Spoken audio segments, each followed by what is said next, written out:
Lévitique chapitre 22. L'Éternel parla à Moïse et dit: Parle à Aaron et à ses fils, afin qu'ils s'abstiennent des choses saintes qui me sont consacrées par les enfants d'Israël, et qu'ils ne profanent point mon saint nom. Je suis l'Éternel.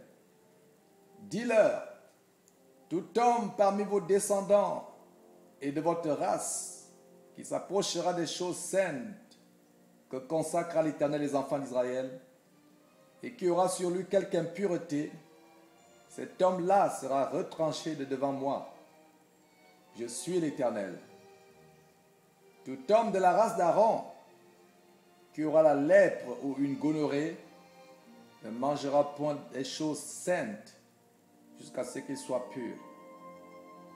Il en sera de même pour celui qui touchera une personne souillée par le contact d'un cadavre, pour celui qui aura une pollution, pour celui qui touchera un reptile et en aura été souillé, ou un homme atteint d'une impureté quelconque et en aura été souillé. Celui qui touchera ces choses sera impur jusqu'au soir.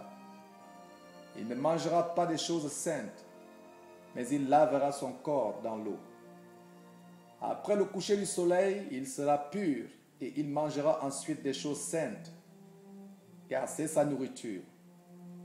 Il ne mangera point d'une bête morte ou déchirée, afin de ne pas se souiller par elle.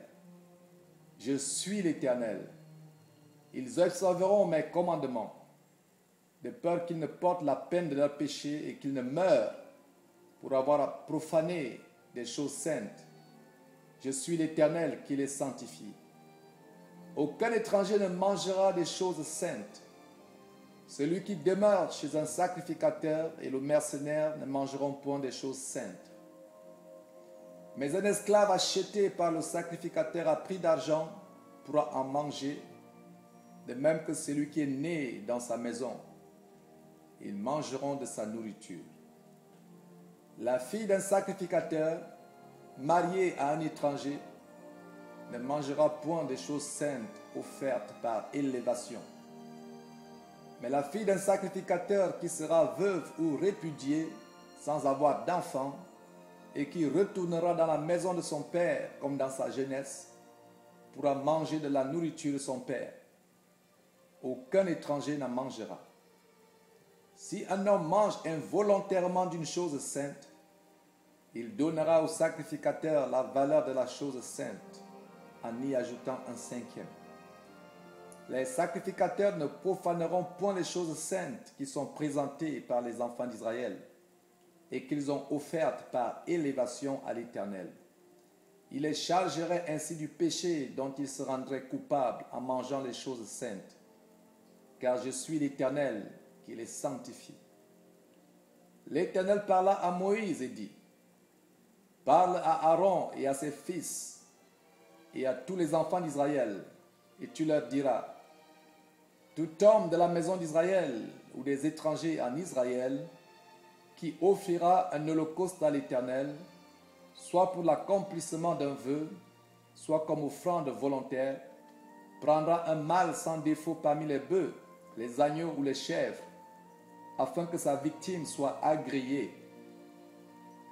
Vous n'en offrirez aucune qui ait un défaut, car elle ne serait pas agréée. Si un homme offre à l'Éternel du gros ou du menu bétail en sacrifice d'action de grâce, soit pour l'accomplissement d'un vœu, soit comme offrande volontaire, la victime sera sans défaut, afin qu'elle soit agréée. Il n'y aura en elle aucun défaut. Vous n'en offrirez point qui soit aveugle, estropié ou mutilé, qui ait des ulcères, la gale ou une date. Vous n'en ferez point sur l'autel un sacrifice consumé par le feu devant l'Éternel. Tu pourras sacrifier comme offrande volontaire un bœuf ou un agneau ayant un membre trop long ou trop court, mais il ne sera point agréé pour l'accomplissement d'un vœu. Vous n'offrirez point à l'Éternel un animal dont les testicules ont été froissés, écrasés, arrachés ou coupés. Vous ne l'offrirez point en sacrifice dans votre pays. Vous n'accepterez de l'étranger aucune de ses victimes pour l'offrir comme aliment de votre Dieu, car elles sont mutilées, elles ont des défauts, elles ne seraient point à griller. L'Éternel dit à Moïse, un bœuf, un agneau et une chèvre, quand il naîtra, restera 7 jours avec sa mère. Dès le 8e jour et les suivants, il sera agréé pour être offert à l'Éternel en sacrifice consumé par le feu. Bœuf ou agneau, vous n'égorgerez pas un animal et son petit le même jour. Quand vous offrirez à l'Éternel un sacrifice d'action de grâce, vous ferez en sorte qu'il soit agréé. La victime sera mangée le même jour. Vous n'en laisserez rien jusqu'au matin. Je suis l'Éternel. Vous observerez mes commandements et vous les mettrez en pratique. Je suis l'Éternel. Vous ne profanerez point mon saint nom, afin que je sois sanctifié au milieu des enfants d'Israël. Je suis l'Éternel qui vous sanctifie et qui vous ai fait sortir du pays d'Égypte pour être votre Dieu. Je suis l'Éternel.